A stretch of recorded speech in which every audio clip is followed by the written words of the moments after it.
Hey beautiful people, this is Pearl Wong and I want to share to you ano yung mga countries na napuntahan ko and what are my takeaways. Because I do believe that when you travel, pag nag-immerse ka sa culture nila, you learn their culture, amazing ang mangyayari sa mindset mo. Yung horizon mo on how you understand and see things, lalawak ng husto. And I want to share to you para at least parang nakapunta ka na rin doon. First country is Bali. Yan. I remember when we were in Bali, yung mga balete na tree, di ba sa atin, pag may ganon, like, wala, bilis sa'yo kasi may mga white lady, mga ganyan.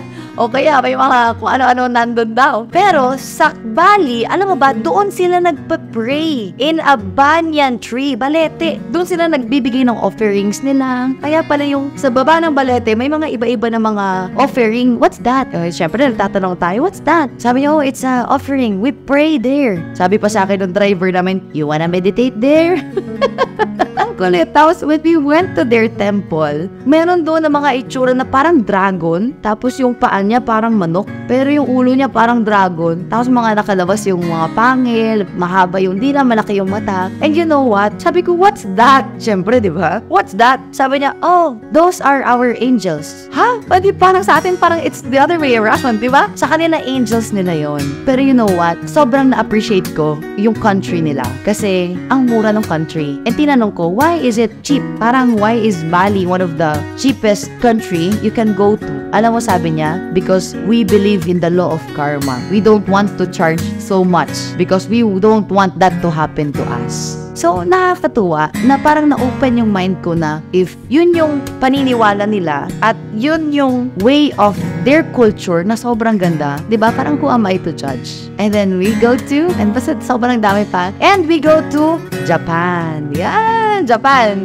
Nakapag-snow din kami dun sa Japan. That's one of the highlights there. Snowboarding. And hindi ko makalimutan, when we were in Dotonbori sa Osaka, may mga restaurants doon na nakasabit yung, kung makikita mo sa iPhone, yung parang pula na muka, mahaba yung ilong, malaki yung mata, na parang mukhang ano, yun na yun, tapos pula yung muka, makaganot sa, nakaganyan, parang, di nakita ko maraming ganon. Alam mo naman, si Perlong, nagtatanong pag may hindi naiintindihan na bagay. Nagtanong ako, what's that? Oh, who's that? Sabi niya, oh, that's our protector. He protects this store. Ha? Mukhang parang kakaiba. Sabi nila, protector daw nila yun. And kung makikita mo yung Japan, they're one of the most disciplined. They know how to say, arigato. And talagang yung awareness nila ay sobrang taas. Kaya nasa kanila yung mga technological innovations, di ba? So, ibig sabihin, having that kind of mindset, that's their protector. Parang kakaiba siya. But then, again, it opens up my mind. All of the people in the country, different perception sila eh.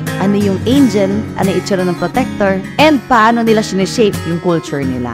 Another country is South Korea. Alam mo na pumunta kami doon, isa sa, hindi ko makalimutan, ang babae nag-aasawa daw ng 32 years old at ang lalaki 37 years old. At 50% of married couples walang anak. It's because hindi daw sila nag-aanak kung alam nilang hindi nila kayang buhayin. Ang galing. Kaya pala walang mga street children at beggars doon. Merong nagka-problems family or what. Meron mga kakaunti. Pero, meron silang food delivery from their government every day. Di ba? So, libre yung pagkain nila as a beggar. So, what's your profession? A beggar. Free food every day. So, that's it. Sobrang magkakaiba yung kanilang kultura. Pero, they're one of the highest GDPs in the world. Diba? And we go to Morocco, the last country that I will share to you.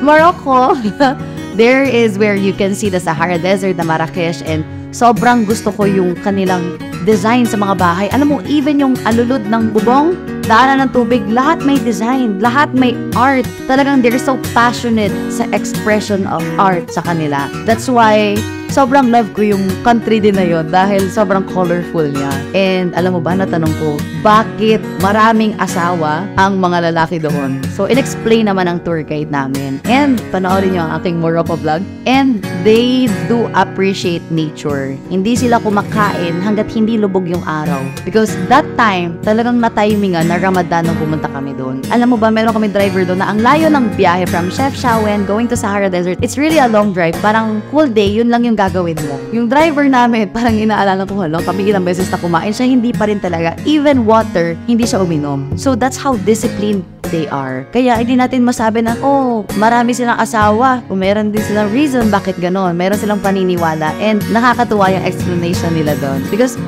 it makes sense to them, no? It makes sense to others. Could be. Yes, it's possible. So, doon nanawak ang iyong mind. So, it's really a must to travel around the world and experience their culture. But first, build your leverage business because time will come. Travel ka na lang ng travel, but money will work for you. This is Pearl Home setting you love and life.